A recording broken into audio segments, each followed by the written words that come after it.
get this crossface. Let me crush your face.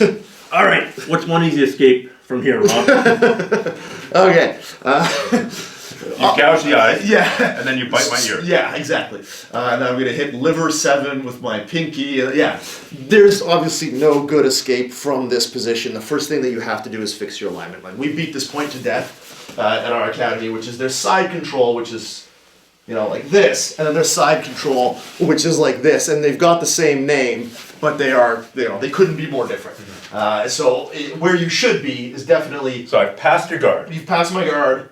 I know that you've passed my guard. I shouldn't be trying to win from here. I should be trying to mitigate the damage. And the damage is going to get way worse if you cross-face me. So I need to be here, and I need to be checking your hip with my knee, making sure that you don't easily transfer to the knee ride, knee on belly, or to mount.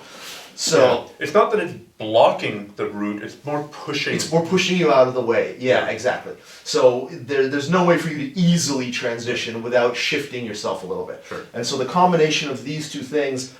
I'll just show how the arms are, how your arms are. Yeah. Ideally, this is the arm you're super worried about. I'm worried about this arm accessing, yeah, exactly. I don't want my jaw to become a lever. Right. Because that's going to twist my spine in that direction, and I'm not going to be effective. So I want to block that. And I'm not just using my hands, just so if you watch what my elbow is doing, my elbow is creating a frame at roughly a 45-degree angle, keeping your weight off of me. And this is preventing you from getting to my head. So that's what I want to be doing. And then, I can be bridging, hip escaping, and regarding, all that good stuff. But... okay, you completely screwed up. Exactly. I threw you so hard you got knocked out for a second. When you wake up, I'm not in your guard. When you wake up, we're here. Exactly. So before I try to escape anything, I need to fix my alignment. We have this term that we use at my academy, which is what's the score? The score is always a function of 3. Base, posture, and structure add up to 3. So right now my posture is compromised and my structure is compromised. And my base isn't great because the only direction I can generate force in with a good bridge is away from you. I can't effectively bridge into you because of my posture being broken. So my posture being broken effectively destroys my base. So the score is 3-0. Mm-hmm. If I try to do something from 3-0, I don't have the alignment to be effective. So the first thing I'm going to do is take my right hand, the arm that's in here, and I'm going to hook onto your deltoid, and I'm going to try to close my elbow while I raise my shoulder. So effectively what I'm trying to do is activate this lever to take the pressure off my jaw. So I'm not just going like this and pulling, because it will be a little bit more pressure. Me pulling with my hand is not going to have any effect here. I'm not that strong. But the combination of me pulling down on your shoulder while raising my shoulder, my right shoulder is going to create a wedge disrupting your crossface pressure. Once that happens, I should be able to swim this hand in, and I should be able to reset myself back into here. And I'm doing that with my feet, right? Exactly. So I'm doing this, I'm bringing my hand in, I'm continuing this pressure, and I'm going to bridge slightly to take a bit of weight, because as long as this elbow is heavy, it's weight bearing, it's a good frame, I want to try to take it off the ground a little bit so that I can adjust myself into here. So now I've got enough of a frame underneath your jaw that I can start to hip escape and get my guard back. So that basic hip escape to get your guard back is not basic in the sense, it is basic, it's fundamental. The movement is fundamental, but getting to the position where you can apply it without twisting your neck up. Because I do know people who I've had some really good athletes visit my academy, and they spend an entire round on the bottom like this, and just they don't care. They'll eventually get their guard back, fighting through this broken posture.